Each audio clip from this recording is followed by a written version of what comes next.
The following podcast has been brought to you by Banter Club.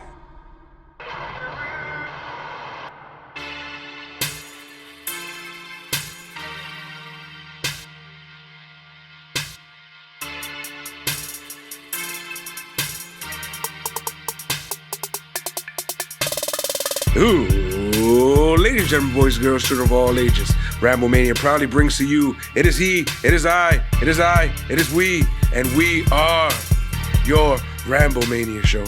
Tag team champions of the world, the Angel of Death 6XL, the totally evil one TJ the Great, and we are the Banter Club. And if you are down with that, we of course have got 2 words for you. Motherfucker. I guess that works. Hey, what has it been right now? It's been a motherfucker. It's been a motherfucker and a half. Devin. Yes, sir. I presume we're doing these voices because it's time. I just want to say, Daniel Bryan, wherever you go, we're going to watch you. Oh, hell yeah. Shit, I hope he's going to somewhere where I'm going to watch him. All right, let's talk about this. Let's talk about it. Because shit, I did. Apparently it was like God called me to that SmackDown because it could potentially be his last match in WWE. It was like, hey, you should watch that because it might get you excited for what may be to come. Yep. And then, of course, the news breaks Daniel Bryan's contract had expired. He is a free agent, so to speak. Apparently, WWE's trying to get him back, but he's a free agent. Yep. So I would like to say that out of all our friendly podcasts in our circle of friends of podcasts, I was the first one to post about it. Evil troll. This is beautiful news for me. I gotta anywhere I see Daniel, like if I see Daniel Bryan in WWE, the likely option I feel like in my head is they bring him back and they let him do NXT. You know why I'm smiling like this. And if Daniel Bryan is coming on this show, I'm good with that. I'm smiling like this because you're like, anywhere. And I'm over here like, watch his dumb ass go to Raw. Let's not talk about that, all right? I don't want to... anywhere. Daniel Bryan has spent the last fucking 6 years shitting on Monday Night Raw. Any opportunity he can take. I don't think he's going there. I hope he's not going there. That would be some shit, bro. He talked about, I'm feeling, burnt out. I felt nothing being at WrestleMania. You think the thing that's going to fix that is Monday Night Raw? He goes, I'm going to fix this whole show. I want to go fucking, what the fuck is even, I edit Raw rants every week. I never remember what the fuck happened on the show. What do I remember for 1 hour? I was like, because I watch it at a glance. I don't watch it at all. I just watch Hazel and Twin talk about it, and I try to grab screenshots for the show. That's what I do. Me, I end up, unfortunately, just fucking. It's on the background because what I'm saying, I'm at work. It's annoying to try to get any other type of wrestling on. And at least I miss 95% of the bullshit because, I'm doing shit most of the time. And then when I get home, it's still on, unlike all the other wrestling shows. By the time I get home, it's gone. It's done. With Raw. Oh, they're like, oh, you don't like this shit? This is the one that's going to be on when you get home. You're going to get all this shit. At least 45 minutes worth. Yeah. Well, if you were to go to there, maybe you get some Daniel Bryan when you got home from work. But let's not talk about that. Let's talk about For good me, things. for me, it'd be, for you, it'd be like, no, I'm never gonna see D-Bry. I would be so upset. Oh my god! I finally get the Jesus opportunity Christ. to watch my fucking favorite wrestler wrestle again, and he goes to Raw. But no, my dream is the Bryan Danielson World Tour. He goes and wrestles Japan and Mexico and maybe he and AEW too. He goes all over the place, does it all. And then in about like 5 years, WWE takes him back and he has a little retirement ditty or whatever. But that's my dream. I think the retirement ditty should just be the World Tour and call it a day. You could do that too. Because I'm sure they'll still take him back to the WWE Hall of Fame after it. So whatever. Yeah, they're just going to be like, hey, Daniel, we heard you're retired. Would you like to go in the Hall of Fame? We need names, pal. We've already inducted everyone. Try The Rock. If The Rock's not in 5 years, I'd be shocked. Well, I ain't got time for this bullshit. Daniel Bryan, we'll see you when we see you. God bless you. Hopefully you do some great shit outside of that motherfucker. You didn't need them idiots anyways. Final countdown. I gotta hear it one time for the one time. Wait. It's the final brain cell. I hear that, then it's on. I'll just leave my hopes and dreams right here, and we'll move on to our show that's on the docket for this evening. Tevin. Yes. Are you ready? I think I'm ready for this. No, you're not. I said, are you ready? Batista fucking Pyro. I am ready. Then, for the thousands in attendance, no, it's just me and you. And for the millions watching and listening at home or work, wherever you happen to be at the time. Who? And for the powers that be. Who? Fuck you, Vince Russo. Let's get ready to banter. Is NXT, as always, from the Capital Wrestling Center. NXT. And we're opening this up with a fight. It is Falls Count Anywhere. Leon Ruff versus Isaiah Swerve Scott. You know the name of this match. From the stew to the school. From the stew to the school. And from the school back to the stew. Exactly. The two clashing ideologies are at hand here. Nigga, you gotta go to school and get your life right. Versus, I don't want to go to school. That's not for me. I'm rocking out here in the stew. Yep. We finally gonna see who's right here. We're finally gonna see who has the better education. Yeah. Yes, what school was really the best school? But Leon Ruff, he rushes Swerve from the off, but Swerve was expecting such an attack and he knees him off the rip. Then Leon fights back. He goes for a tope suicida. But Swerve catches him, throws him into the apron. He side slams him on the stage. That gets a near fall for him. So then he puts him in the ring. He sets him up for a big superplex, lands it. And then he goes for the PK outside, but Leon Ruff catches him and he puts him up in the ropes and he hits him with this big running drop kick. So he's going to leap off the steps, but then Swerve just bats him down. And then he just grabs a fucking toolbox. I love that the toolbox has just become such a thing. It's an old school red toolbox, bro. He just yeets it at him. Just fuck. Leon Ruff is on the floor like, yo, you just tried to fucking kill me. So now it's really a fight. It was already a fight, but it's more of a fight now as we go into the commercial off that. So entirely during picture-in-picture, they actually fight backstage. Yeah. In Pip, they're just trying to kill each other. Yeah, like the whole Pip is them fighting backstage, and then by the time the Pip is over, they're back in the arena. Oh my God, I don't know. We've been from the stew to the school and back from the school to the stew. Yeah. And they still haven't. They're still killing each other. Like they just don't give a fuck. Yeah, they're going fucking. They fight out to the stage, and Leon Ruff he uses the stage light to blind Swerve himself, and then he yeets himself. Like he just you gonna throw shit at me? I can fly. How about I throw myself at you?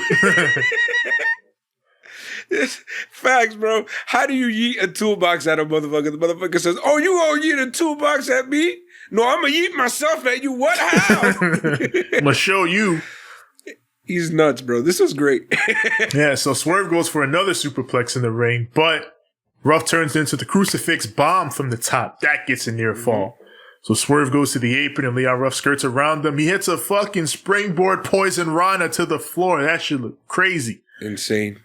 So then Swerve, he still is up first. He still escapes from that. Tells Leon, "You're never going to be anything, Leon. You can't beat me. You're not on my level." But then Leon... Get on my level. Leon rushes him. He goes off the wall, but Swerve catches him, plants him with the JML driver on the floor. That gets a near fall. Swerve rushes him. He hits the steps. So then now Leon gets the toolbox. Like, toolbox, motherfucker? I'm going to show you a toolbox. And he starts hitting his leg with it. You're trying to call me a tool? You're the tool. Yeah. Then puts him in the ring. Hits the lowdown. Hits the frog splash. That gets a 2 count. Then, even though Leon Ruff is a babyface, he locks in the heel hook. And he even uses a wrench to fucking wrap it around his ankle and sink it in deeper. That looked cool. Yeah, Ruff, he's able to springboard, and then he hits a big cutter in the ring. So then Swerve escapes, and then Leon hits the cutter on the floor. So then Swerve goes into the crowd. So then Leon's like, "You're not going to escape." He goes into the crowd. He climbs all the way up into the little director's chair gimmick up there. And he's going to jump off that.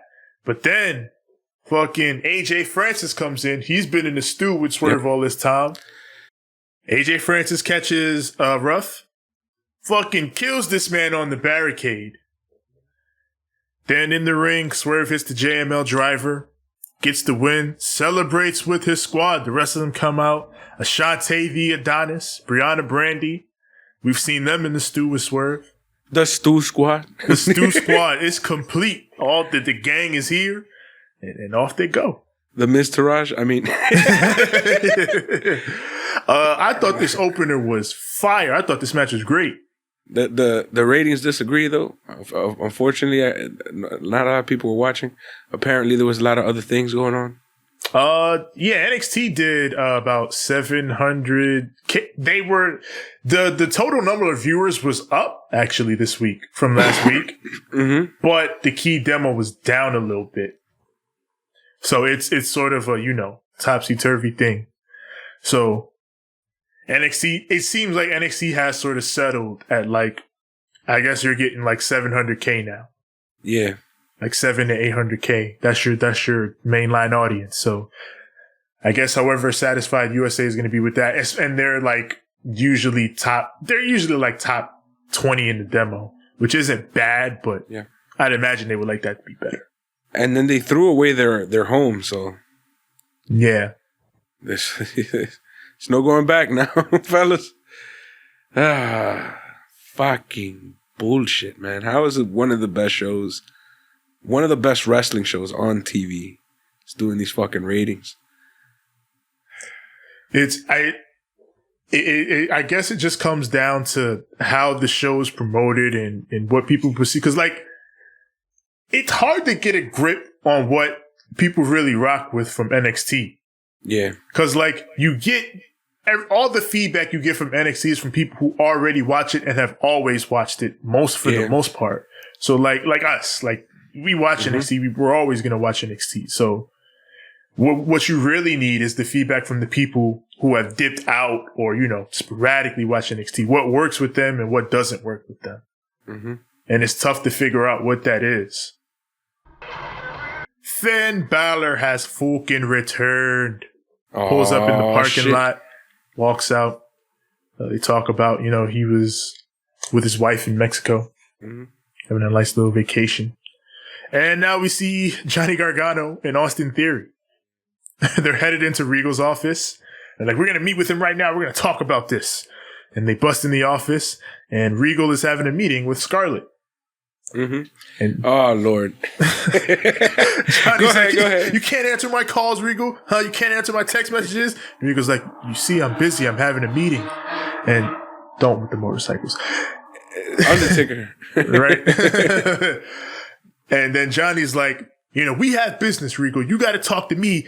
Once you're finished with her, you talk to me. You're number one champ, all right? We've got business. We're going to talk later. And then he walks out. And then Austin is just stuck there, staring dead ahead at Scarlett. And he's like, oh. He looking somewhere that look a little sus. Yes. You see how Scarlett, you see what she's wearing. Certain parts of her are accentuated. She's wearing latex with cleavage all out. Yeah. So Austin is looking down and he's like, oh my God, those are so big. Are they real? Bruh, didn't you just have a situation already? And he's like, I gotta just, how big these nails are. Bruh. Johnny comes in and grabs him like, hey, you can't just touch people. Get out of here. Don't do that. It's like a little kid, Yeah, don't just touch people. Yeah, I have nieces and nephews, and they try to, when they were little, they used to always try to go up to people and talk. I'm like, yo, what are you doing? Don't that person them. Don't know you, and then usually the person's like, yeah, it's a kid, man. Asher Hale versus Cameron Grimes. Dogecoin keep going up. Yep. Cameron Grimes may just overtake Ted DiBiase just by holding his stock. How did Dogecoin? I don't understand these things, man. I really don't. Well, Elon is partially to blame for it, but even before him, it started going crazy. So that's what gets me. I'd be like, man, this ain't even real currency. What the fuck is going on? It is now. Yo, I'm gonna just make $6. Hey, at the rate it's going, and Elon about to be on SNL, the bubble gonna burst. we gotta make Ramblemania, Banter Club, all these different. We gotta make all the dollars. We gotta make Banter Coin. Banter Coin would be the shit. Gotta make Banter and Coin. everyone would lol because it's the same thing with the Dogecoin where it was a troll. Yeah. Then you take the troll and you fuck with capitalism. That shit's fun. But Asher Hale and Cameron Grimes. Asher Hale had a good little showing here. Mm-hmm. He hit a dragon screw on Cameron Grimes was working his leg, goes for a tornado DDT, but then Cameron Grimes reverses that, hits the missile drop kick, and then spin out slam, and he caves him in. Cameron Grimes is going to the moon. Him and his moon. Yeah. He gonna have a lot more fun on this show after this. But we move on from him to Mackenzie, who was with KC Squared. They're back. Yes, sir. The squad, the gang. And Mackenzie asked him about, Tian Sha, but Caden is like, nah, we done with that. Yeah, no more creepy shit. We're over it. Yeah, you've seen the horror movie, and you see when the window's creaking and the door closed. We turning around and we walking away. We're not dealing with it no more. Yep, we done. They doing exactly what people from the hood would do. Yeah, basically. Oh, that shit just, I'm out. Yo, you saw that? Nah, that was crazy. I'm leaving. Nope. I ain't trying to investigate. You know what be happening to them poor idiots who try to investigate? Yeah, nah, I'm good. What they want now is tag team championships. They're focused on that. But that's what they really, really want. Yeah, they're interrupted by Frankie Spice, Frankie Monet, who she's like, you two are so cute. But I gotta warn you, it's gonna take you a lot longer than you think to win those tag team championships. Why? Is she part of the way, low key?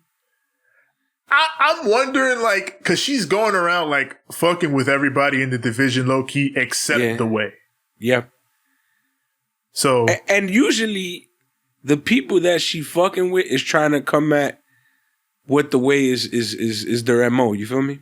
Yeah. Like this week, the women of the way are going to have, a nice little something for the main event. Yes. And it just happens to be that these women are trying to go for that something as well. Yes. So it's like,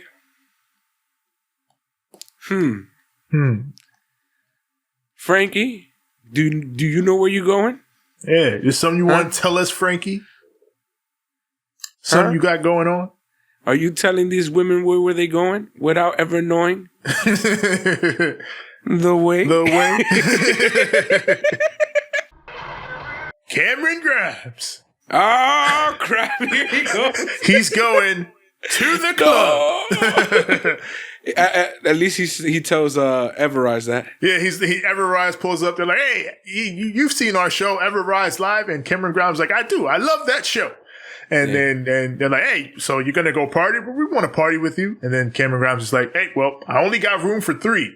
And Everrise is like, well, there's 2 of us, 1 of you. We're good, right? Yeah. And Cameron Grimes is like, well, it's me, myself, and Cameron Grimes. To which they're like, I mean, I know he's good with money and all, but I don't know how, since he's not good at math. For a money guy, he's bad at math. That's all of one person. Idiots, man. That was good. Yeah. See, they got to show them doing more goofy shit like that. Them niggas is funny. Yeah. Everrise, they're getting their little foot in this like goofy, the young fucks. the young fucks. Yeah. So now we got Tommaso Ciampa and Timothy Thatcher versus the grizzled young veterans. It's Toothless Timmy. Toothless Timmy. Fucking, don't the grizzled young vets come out and start talking shit about the shoes? Yeah, they start on the ring and they are naturally offended at people taking their shoes off.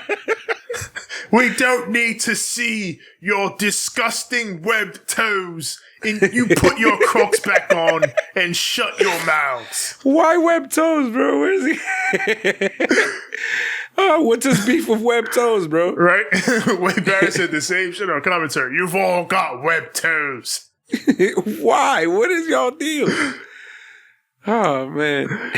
So they say, you're going to sit down, you're going to keep your shoes on, and you're going to watch us because we are grizzled young veterans, soon to be recognized as NXT's number 1. Then they're interrupted by Toothless Timmy and Tommaso Ciampa. They got matching gear. Yes. Yeah. They must have been watching that Pillman, that dark side. Dark side of the ring, yes. Yeah. Because if you remember, one of the things he told Steve Austin was, we got to get matching gear and we got to get fucking gold chains. Yeah. All they missing is the gold chains. I would love to see Timothy Thatcher doing this shit. I would love to see Tommaso Ciampa doing that shit. Fucking Mino Tommaso, you're talking about. Not for nothing. Watching those videos back, the only thing that I love about watching that shit is Austin going, man. He's such an asshole with the. And his voice, it's his goddamn voice. Just man. Oh my God. He was such a great heel in WCW that it's like, yo, were they on crack, bro? Like, I would have dug it. Yeah. And he used to do shit like he used to go to the crowd and fuck with the crowd. Yeah, he used to like try to piss people off. He was great. He was great, man. Shit. Fucking up, man. I feel like MJF takes a lot from that blueprint. Anyways, back to this show. Yeah, back to this show. We got this match. It's Ciampa and Drake to start out, and they're grappling. But then Timothy Thatcher comes in, and of course, he elevates the graps all the time. So Drake, he gets out of there. And Thatcher, he's targeting Gibson's arm, and he goes full on joint manipulation. Mm-hmm. Wade Barrett is like, he's like a computer in there. How he's programmed to dissect body parts. So then, for those of you who are listening to the audio, I just did the whole Kanye shrug, like, what? Title belt. My title belt doesn't want to stay on. I put it down, but then I picked it back up because I like messing with it. I just got mine down here and pick it up later. But the match breaks down. Everybody starts brawling, leaving Thatcher and Gibson alone. And no way Gibson is surviving throwing hands with Timothy Thatcher. Thatcher puts him down. puts on that arm bar. Uh-huh. But then Drake runs in, makes the save, hits Ciampa with a tope suicida. Cena. And that sends him all the way through the announce table. He crashes into the commentators. You hear Wade Barrett go, "I've lost my shoe." I wonder where it went. Yeah. So you wonder if that comes into play. It does. Yeah. Turns out Timothy Thatcher has got the shoe. And he hits Gibson with it. He just bonk and then puts him in the arm bar. They're really running with this. If you hate Gibson, take your shoes off, dude. Yes, like, and I wish they did this shit while they were in UK, because those fuckers go off about that shit. Man, it would be wild. Like they'd go crazy right now. If you hate Gibson, take your shoes off. At the end of this, Yeah. Vic Joseph is like, "Hey, wait, so you had your shoes off, right?" And then Wade is like, "Don't you say it. You must hate Zach Gibson." Gibson. Vic acting like a 5-year-old. "You hate Gibson." Was hilarious. Oh my God. It just reminds me of South Park again. Just fucking when everybody was talking about Stan liking Wendy. Yeah. Wade's like, "I don't hate Zach Gibson." Oh my And God. At least he didn't barf on himself. Yeah. We go back to Regal's office. Mm-hmm. Austin and Johnny are going there once again. They're going to talk to this man, but now Regal is outside the office. And he's like, "What do you want, Sunshine?" And Johnny's like, "Listen, I don't want to defend my title against Bronson Reed. We shouldn't have had to do that match. I already beat him." Yeah. And then Regal's like, "Well, I've taken that into consideration, and you still have to defend your title against Bronson Reed." And thanks to your new friend Scarlett, Austin Theory, now you have to face Karrion Kross next week. And Austin's like, "I didn't even want to be your friend." Oh man. I feel bad because like Austin Theory is just he's just shooting Gargano in the foot, and he's just like, "What the fuck?" Right. And now he shot himself in the foot. Yeah. So after that, we got Swerve, presumably headed to the stew with his squad. You know that's where they're going. They gonna get trippy in the stew. Yeah. So, they walk up, they ask, what happened out there with Leon? Are you finally done with them? He's like, "I told you I was going to beat Leon Ruff. That's exactly what I did." He laughs, and he and the squad head out. And the camera tries to follow him, but AJ Francis is like, "Nah." He slams the door. He slams the door so hard in the camera's face. "You can't come to the stew with us."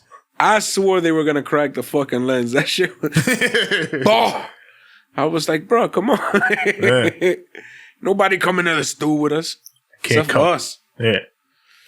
I'm sorry, but that's a sausage fest at the stew, bro. I hope y'all got some girls over there. You got the Adonis over here. The Adonis. You got Isaiah. You got AJ Big Ass. Maybe Brianna Brandy got some friends. Brianna Brandy's awesome, by the way. Like, I remember back in the day when she was like training MMA and shit. Like, she was out there doing shit. She was out here. She was really trying to be a wrestler. Like, so I'm kind of glad she's here because she's been trying for a while. Yeah, and she's getting thrown. Jesus. She's getting thrown smack dab into one of the best women's divisions, if not the best women's division going. So it's a good look. Yep. But after that, we get a short little video set up for Saray versus Zeta Ramir. Mm-hmm. Both two women that made debuts recently, both had big victories. After Zeta Ramir got that big win over Toni Storm last week. And they're having a match tonight. So good setup for that. Yeah, low-key segued to that shit. That's crazy. And now it's your dad. Oh, Lord. Karrion Kross, the NXT champion, comes out to the ring, fall and pray, and it's as choreographed as ever. Yep. And he's wearing, like, this whole monkey suit, bruh. Like, he looks so goddamn dapper for no reason. Oh, D. Like, you're a killer. Why are you over here looking like Diary of a Vampire or some shit? Yeah. Like, no, Interview with the Vampire. Interview with him, yeah. That's what I'm going for. Goddamn. But Kross is here. He's got the mic. He says, 3 weeks ago, I told people to step up, and all I've gotten is people saying that they're not afraid of me. Well, I'm not afraid of you either. Step the fuck up. What are you waiting for? Says, what are you waiting for? Let's give these people a fight. It kind of made the last few weeks look dumb then, though. Yeah. Because, like, yo, facts, what the fuck? Wait a minute. He's right. Like, he did say, yo, anybody that wanted, come see me. And no one went to see him. Everyone was like, that makes everybody seem a little pussy. Like, yeah, like, everyone said, like, yeah, I'll fight him. But no one actually was like, yo, I'll fight you. And then in story, because, you know, it's story, it's like, why didn't y'all pull the trigger? Yeah, why didn't y'all pull up on him? What the fuck? What's going on? He opened the door and no one walked through. Yeah, you should have. If you were going to do that, then have like a situation where he goes away for a second or some shit. But really, like, y'all just like, all right, whatever. Yeah. How do you forget about your world title, bro? Yeah. Well, I mean, hey, he's here now. He's like, listen, as champion, I don't have to prove anybody wrong, but you have to prove yourself right. Mm-hmm. So, you know, tells Austin Theory he's going to dive bomb him on his head. But then he is interrupted by none other than cool Kyle O'Reilly. Hell yeah. This man comes out fucking Milady to Scarlet. Tip fucking hat. Gives me horrible 2010 flashbacks. He grabs the mic and says, yo, Cross, you have displayed sheer dominance. But you know what? Coming out here to tell you to your face, I'm not afraid of you. Mm-hmm. And this is the match that I want. And I think this is the match that you want. But then Peter Doom comes out. Are you having a laugh? He says that. Are you having a laugh? Because to be honest, he was the only one who actually said something. Says, I don't care about you, Cross. I don't care about you, Kyle. I'm the baddest man in NXT. And if either one of you want to prove me wrong, you step up. But then fuck all that tough talk. The Prince has returned. And he sat the kids down off rip. Mm-hmm. Yeah. Pete Dunne, been there, done that. Kyle O'Reilly, been there, done that. Twice. As for you, Karrion Kross, and he just decks him. This man Finn came out and wanted all the smoke in the universe. Full of piss and vinegar. Just, I'm going to piss you off, fight me. I'm going to piss you off twice, fight me. And you, mink. That's it. That was it. Was like, I don't even know why y'all here. Y'all already know what the fuck it is. But you, let's go. Just mink, just one time. But then after that, Karrion. Then Cross, he sat everybody down. He took Finn out. He took Dunn out. He took the security out. Took the security out. Fucking, did you see that gorgeous fucking teardrop suplex he gave the fucking security guard? Oh, yeah. The dude is like, hey, Cross, just fuck you. Blow. Just goddamn, yo. That shit was smooth. He was out here murdering motherfuckers. Yeah. And he's jacked, bro. He looked mean as fuck, yo. Yeah. This made him look great. And then, you know, he's standing tall in the ring like, who else wanted? But then he's attacked from behind by Johnny and Austin. Yep. Because they got to soften him up for the situation next week. Yeah. Say what you will about Johnny. He's a caring dad. Yes. Don't talk to me or my son ever again. He's looking down across like, you want to mess with him? You're not going to mess with him. You mess with me if you mess with him. This shit, I wish they would have saved this, not for nothing, for the end of the show. It could have worked as a end angle. Because that shit was all the heat I wanted. I would have been like, to be honest, after that, I was like, I'm good. And these are your two champions, so. Yeah. I was like, I'm good. but you know what? I get why the main event was what it was, because it's NXT women's division. Yeah. They give a damn here. Yeah, they give a damn. But still, that could have been the finish, and then have them do the quick little. But we got Mackenzie. She tries to get some answers out of Johnny and Austin, but they're like, "Nah, we got to get out of here right now, Mackenzie." Mm-hmm. And Mackenzie's like, "But Indy and Candice are in the main event. You're not gonna watch?" And they're like, "Nah, they don't need us. They're gonna get it done. We're gonna go prepare the celebration for them. We're out of here." Yep. And they leave. They just try not to get their ass whooped by Karrion Kross. Because they know if we didn't kill him, he gonna get up. So we got to get out of here. Yeah. They try to damage him a little bit. Yeah, just soften him up some for Austin next week. Eek. Yeah. He's gonna kill him. Yeah. Unless they find a way. Up next, Saray versus Zeta Ramir. Yes, sir. We got a respectful handshake between these two ladies and some good wrestling. Yep. But then Saray just starts fucking bombing this girl with drop kicks. She killed every drop kick she threw at this girl. I was like, oh my God.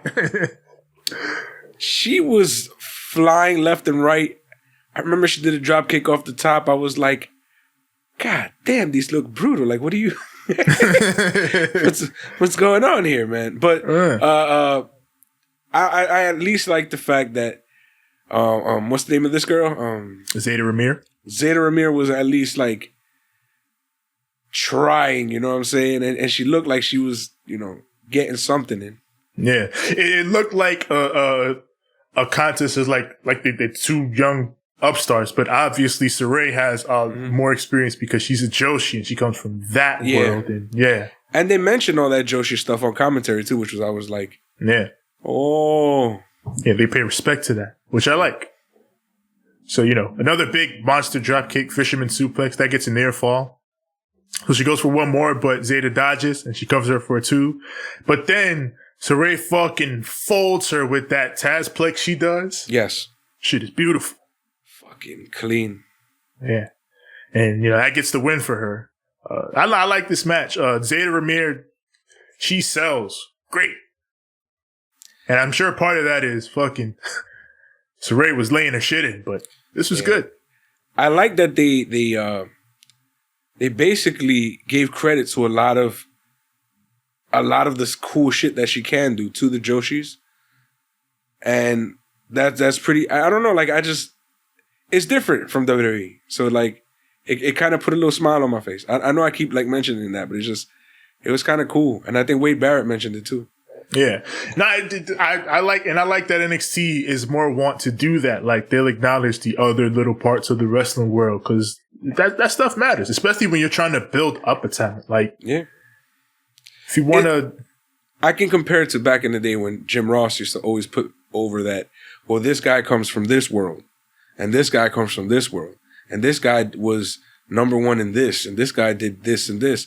Remember, he used to always talk about, like, for example, with Mark Henry, he would always talk about his accomplishment in the, you know, lifting world and the powerlifting world. Yeah. And stuff like that. And of course, you know, the strongman stuff, as well as, you know, like when he would talk about guys like The Rock and Austin and you know, the other guys who were football players, he would talk about how good they were when they were actually football players. We got Imperium. They're in the back. Walter is giving these men marching orders via FaceTime. He's on the tablet and shit, just talking to them. I have no idea what that man said. Yeah, I don't know what he was. He was speaking in different language. And he's talking, and they're watching, and Alexander Wolf just walks off. Sounds either Austrian or German or something. Yeah. And then midway through it, Wolf just dips. Like, he walks off, and the other two are like, hey. And then he just leaves. So, I don't know. I guess that's something to figure out. Insanity? What was it? Sanity Reunion? Yeah, that's what it's looking like. Sanity Reunion, maybe. Because after the thing with, you know, him and Killian last week. Yeah. So. Then they can call back down Nikki Cross, and she's doing absolute shite on Raw. Nikki Cross. And then Triple H, for God's sakes, call this man an Impact. Call this man an Impact. Nah, I like Violent by Design. We can leave you out where you're at. But no, I want Sanity was such a cool concept. Call him too. Fuck it. Let's do it. Raid everybody again. Let's do the this. Forbidden Door. We got Saray and Zeta Ramir in the back. They're having a little respectful congratulations about the match. But then Toni Storm, you see her in the distance. She's walking up to initiate Tony time. Yeah.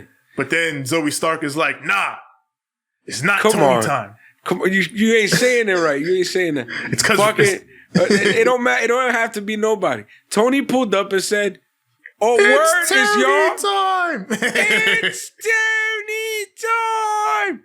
Zoe came out of left field and said, "It's not Tony time." Fuck out of here with that. She was like, "Oh, you gonna try to pop on these poor girls? I'm right here. Do something." Yeah. And it kind of felt like the leaders of the new school over here. Yeah. Versus the old vet who was trying to be a bully. Yeah. All right, JBL Storm. Does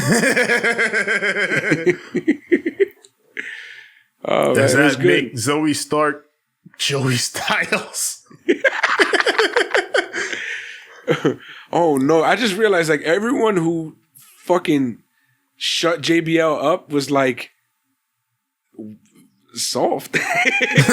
Blue Meanie. Fucking Vince Stevie fucking cracked him with that chair that one time for the receipt. Vince Russo made an entire fucking tournament over his hate. Yeah. And got him beat to shit out of Bart Gunn. Bart Gunn beat the fuck out of him. Yeah, if you don't like JBL, you want to see him get his ass beat, watch the Brawl for all. It's good for that. Bart Gunn beats his ass. We got Jake Atlas versus L.A. Knight. Yo, L.A. Knight was talking all the shit. This man called the crowd incels. Jesus. Oh my God. Then he said, "I want to kick Jake in there so far down the street, you're going to need an atlas to find him." Jesus. Bars. Gave this man a quick little, I could have sworn Saga said that shit. You needed a Don DeMarco after that. Oh my God. So Atlas is like, "Nah, I'm wrestling you now." Hits him with an arm drag and shit. Hits him with a German suplex. It was nice. He got a quick little burst, but then LA Knight came back, hit the BFT, got the win. This is a showcase for LA Knight. Weren't we just showcasing Jake Atlas not that long ago? Yeah, he was putting in work in the cruiserweight division. Remember, he pulled up on the block. Yeah, and then they just like, now he's taking L's. He lost, and then they kind of forgot about him. That's the problem with NXT. They got to stop. Like, I know some of these people, you can't have everybody up all the time. But, like, you got to, like, start. Well, if you're starting something with somebody, let them get traction. You know what I'm saying? Anyways, my favorite segment is after this, so go ahead. We got Candice and Indy getting ready for the main event. Mm-hmm. They know, tonight is our night. We're going to win the titles. We're going to do this. As long as we don't get distracted, we're good. Don't think about boys. Don't think about anything. And then, Come on now. That's OD apparent situation. Yeah, don't think about boys. Being a mom. You got to focus. If you focus, then you can graduate top of your class, all right? As long as you don't get distracted by boys. Boys. By boys. And then, like, they enter the locker room. Dexter Loomis has left flowers on the chair. Not just flowers. He left her he left her flowers on the chair. And then Candice hides that. He left her a little portrait, you know what I'm saying, that he made. And she hides that. Then he's standing at the door, and there's one of those doors with the little window like in school. Yeah. And he's lit up like like his weird little haze lighting that they give. Dexter Loomis, serial killer shit. With in his hand is flowers, and he's just standing there.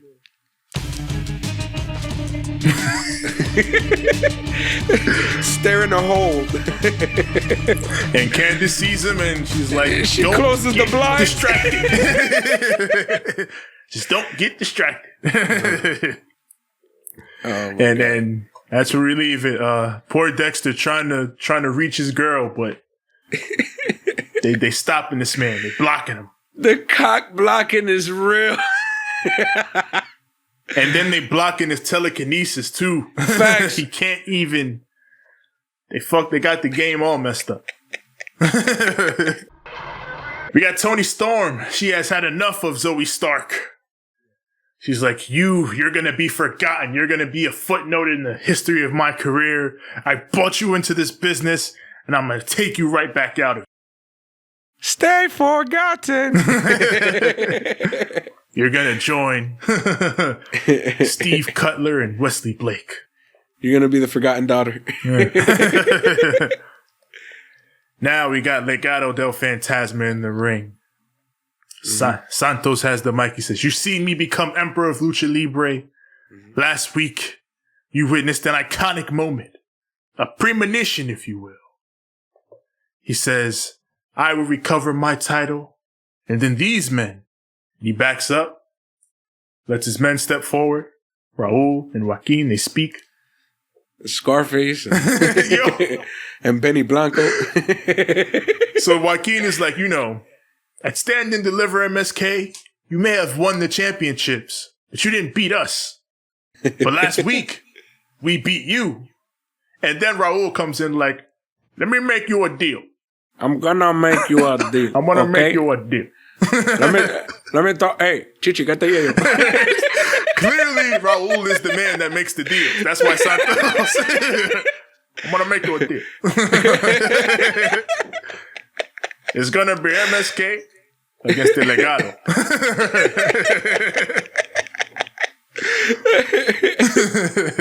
This is the best, bro. Go ahead. Santos steps up. He says, "The measure of a man is not what he does for himself, but what he does for his brothers." And then Kushida pops up on the Tron. Says, "Santos, you crossed the line." Then he yells at him in Japanese. That's how you know he crossed the line. He yelled at him in Japanese. Yeah, whenever they get mad, they start swearing at you in Japanese. I know they're not swearing, but in my head they are. Yeah. If I were Japanese and I knew this was an English language television show, I would definitely swear. Yep. Same way the Bullet Club used to do when they were in Japan. Yeah.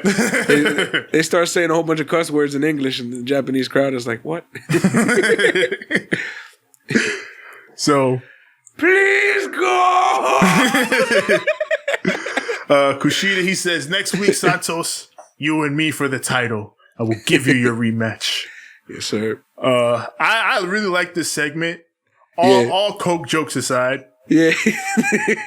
I love Legado's dynamic. I really do. Yes.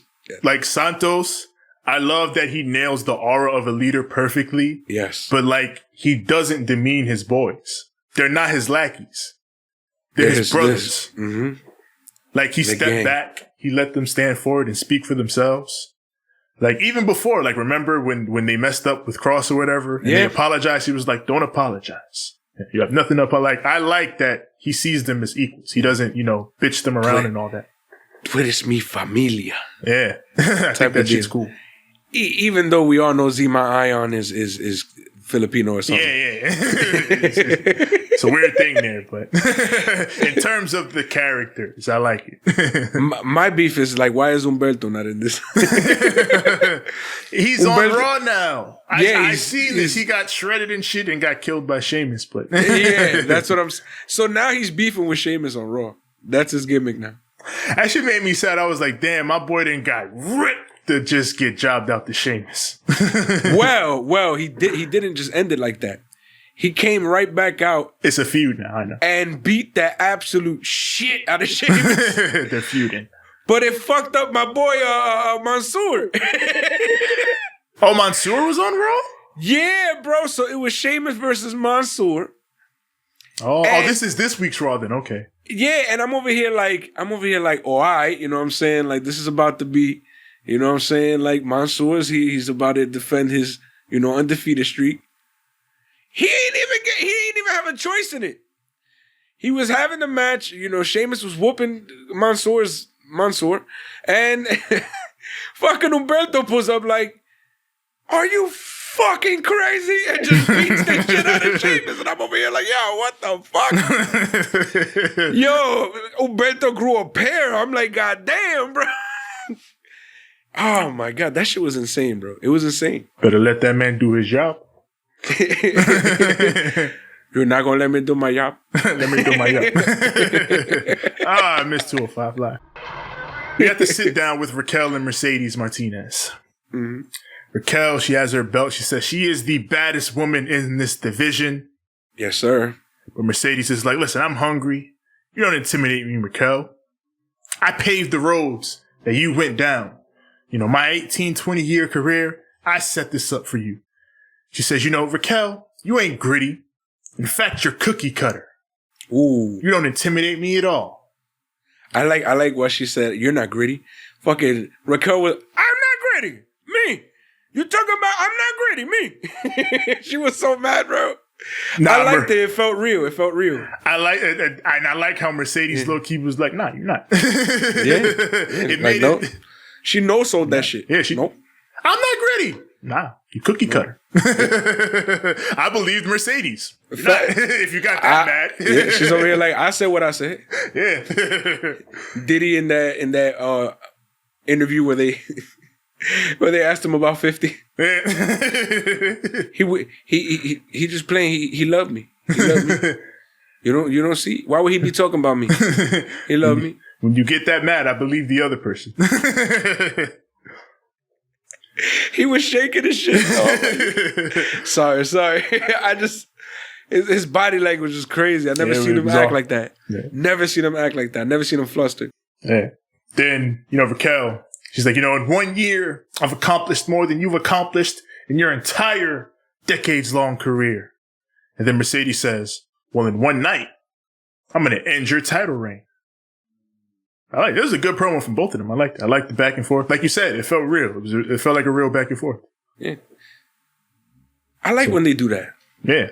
They got to do more of that. Yeah, they definitely, like, maybe that is what could pop the show off. Some more realistic feeling shit like this. Mm-hmm. But we move on. Shotzi and Ember, they're getting ready for the main event. And they come up to the tank, getting ready to go. And Frankie Monet's dog is in the tank. And he's taking a leak. They're like, oh, look at the dog. And they pick him up. And he's like, it's so cute. But then Ember's like, not cute. Not cute. And Shotzi's like, what? look what the dog did. And Shotzi's like, oh, we can't ride this out now. We got to leave it here. Yeah, he relieved himself all he over relieved the tank. himself in the tank. Yeah. Yo, put a leash on this motherfucker. Right? He been running across tables, damn near kills himself. What are you doing, Frankie? Like, how you let your dog go to a tank? And pooping it. Yeah. What if he would have pressed the wrong button and shot himself? Right? Come on now.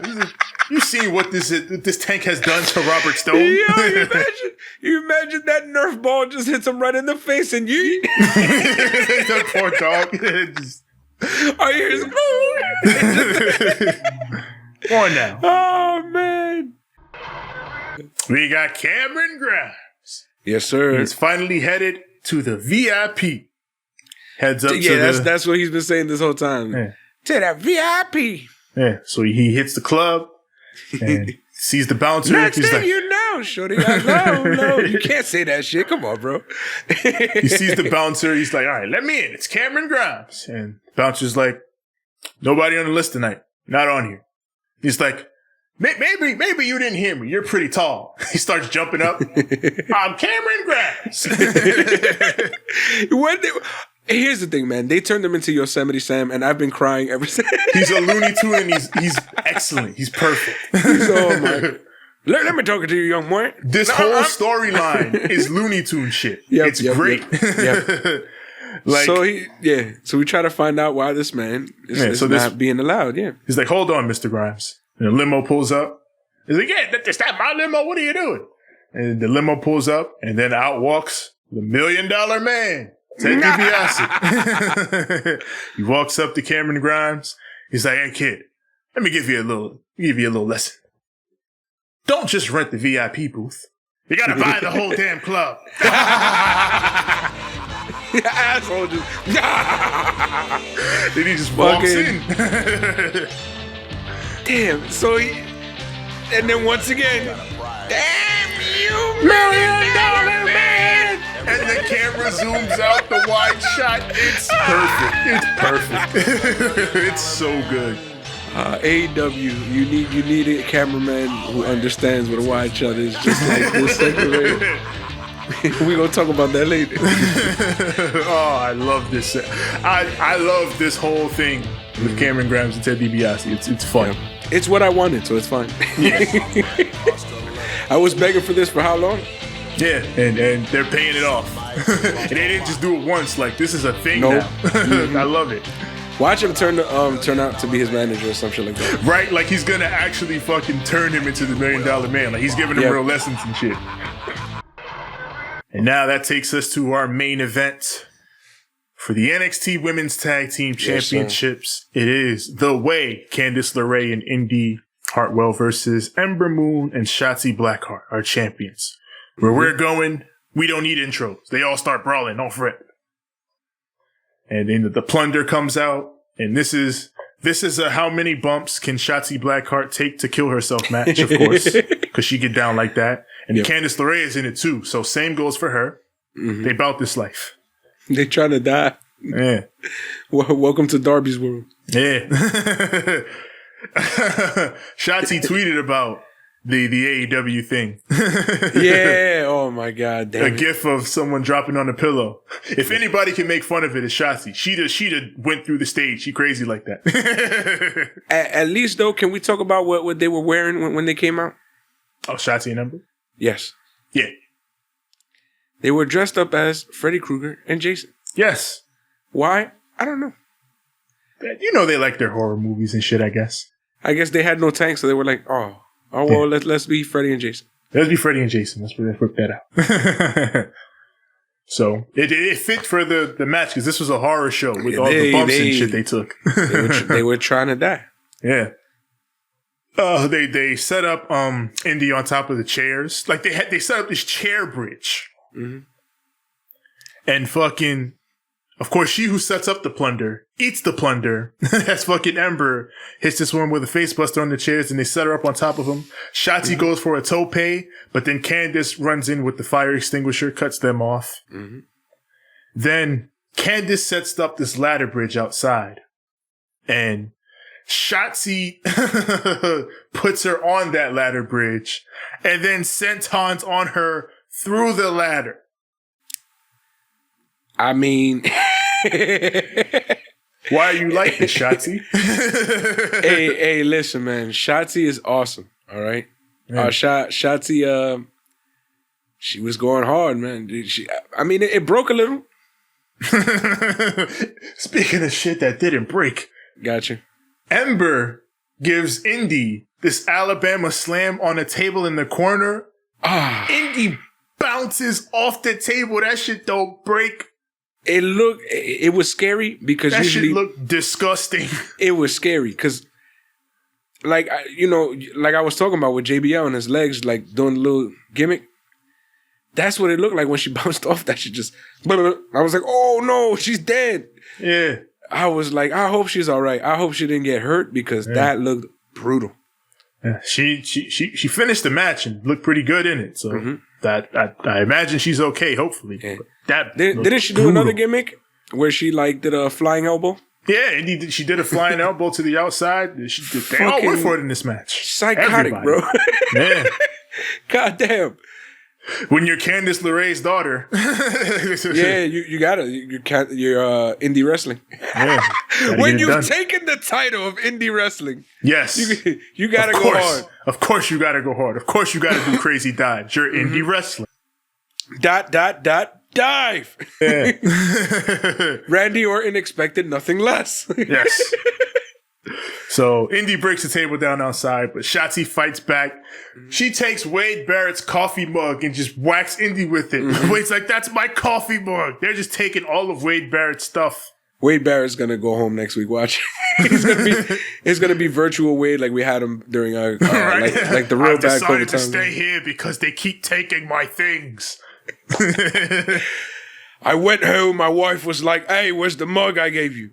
And I was like, "They took it and broke it." She was like, "Hey, where's the other $1,000 shoe I bought you?" They took it and hit a man with it, and it exploded.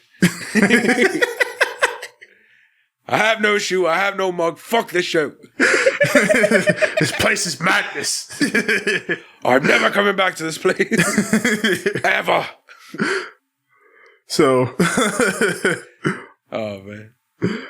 Back in the ring, Ember hits a big power bomb. That gets a 2 count. Candice comes back. She sets Shotzi up on the table to hit the springboard elbow. And then Candice follows that up with the wicked stepsister on the chairs for the 1, 2, and 3. Shotzi and Ember are defeated. Your new tag team champions, The Way. And where were they going? Indie Wrestling. Where were they going without ever knowing The Way? This is The Way. And The Way has found a way to win the women's tag team's title. And they found a way to make it relevant and make it something that people want to watch now. It's kind of weird to me. It feels like so far they've used the NXT women's tag titles to like speed run all of their top duos that they wanted to have rock with the WWE women's tag titles. Like you had Dakota and Raquel, who was like their long running duo that they wanted to establish. Yeah. Then you had the babyface duo that would beat them, Shotzi and Ember. Then you finally give Candice LeRae her title because, you know, she never got to win the women's title and so on and so forth. So now you're finally giving Candice her moment and moving on to The Way and giving them their big push. Like this feels like stuff that probably would have been more drawn out over a longer period of time if they would have gotten to use the WWE women's tag titles, but they just like sort of flew through it now that they got the NXT women's tag titles. But nonetheless, I love this match. I love Candice and Indy. So I'm good with all this. This was a great ending to the show. I mean, I know I said what I said about the Karrion Kross gimmick, but I mean, that shit was badass. But this also, you know, I guess did the deal for me because it was good. It was a good way for me to like be like, all right, they went out there, they killed this shit. They deserve to get their arms raised at the end. And it, you know, it was kind of feel good in a way. Even though the heels won, it was like I'm more invested in their team, in the heel team right now because they're having all this storyline going around them. Versus like the baby faces weren't really doing anything. And it's kind of starting to bug me because I'm starting to see a pattern where like Triple H hella knows what to do with heels. But like once the babyface wins the title, he just kind of like, you know what I'm saying? Like he kind of like lets it rock a bit.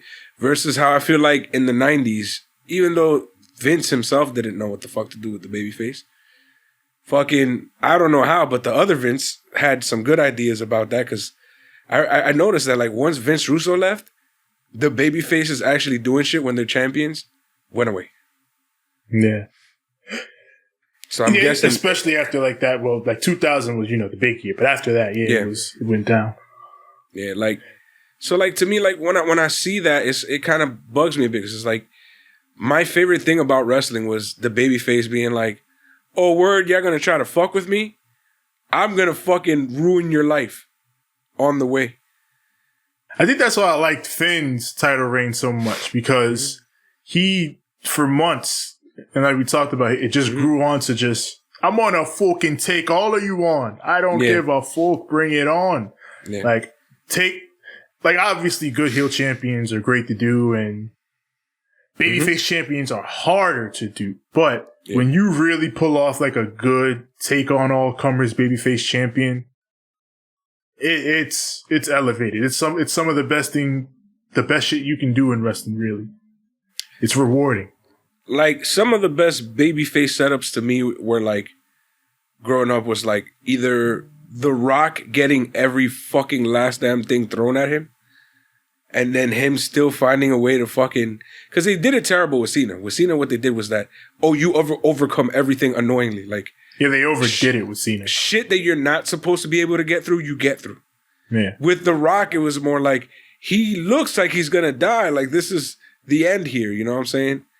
But somehow, he just finds a way where like, all right, I died last week. Next week, I'm gonna fuck with everyone. Next week, I'm fucking with every last one of these motherfuckers. And then he'll get allies and he'll get a way to like fuck with the heel. Like just temporarily. And then until he could, you know, defeat them in whatever match it was. Like I would do with a lot of babyface champions what they did with Austin when he was making his return. The Way is not that Ember and Shotzi were a bad tag team, because they had good matches and everything, but The Way is a high tier NXT act right now. Like they're all over the show. This makes sense. So hopefully they get like a run now, and we can like fully really establish these women's tag team titles, because they've been kind of like hopping around in their infancy. But yeah, that was NXT. I thought it was a pretty decent show. Like the main event and the opener, go out of your way for those, because those are really good. Like bookended with strong matches, and then the show in between had good stuff. Like I love the Cameron Grimes stuff. The matches were good. It was a solid show. Yeah. So it was a solid little show. I feel like ever since they tried to show that Cameron Grimes has any type of like personality, I was like, oh, this is great. You know what I'm saying? Great show. Tevin, that being said, the show has come to an end, and these people need to know where to find us. But of course, yeah, you already know where to find us. Find us on Instagram at Ramblemania Show and at Banter Club Podcast. Find us on Twitter at Ramblemania, Facebook.com/Ramblemania Show. Also find our group there, Ramblemania Show's Banter Club, where we and the other podcasts that we associate with post all our goings on and all the shit that goes down. As far as audio, of course, everywhere that audio is found, that is Apple Podcasts, Google Podcasts, Spotify, Stitcher, Anchor, TuneIn, Overcast, everywhere your podcasts are found, just search Ramblemania Show or Banter Club. And the visuals, of course, are right here on YouTube. Search Ramblemania Show or Banter Club, and when you get here, you like our videos, you click subscribe, you click the bell, so that when the new content drops, it goes straight to you. As far as me personally, find me on Instagram at TJ the Great One. That's TJ the GR, the number 8, the number 1. And find me on Twitter at TJ the Great. That's TJ the GR, the number 8. It's as simple as that. You can find me on Instagram at the number 6, the letter X, the letter L. That is at 6XL. You can find me on Twitter at SIIXX. Ain't I great? It's as simple as that. Tevin. Yes, sir. I'm going to leave these people with a little something called Too Sweet. Too sweet. And a good fight. And a good night. Blagger, blagger, blagger, blagger, blagger, blagger, blagger, blagger, blagger, blagger, blagger, blagger, blagger, blagger, blagger, blagger, blagger, blagger, blagger, chichi get the yayo.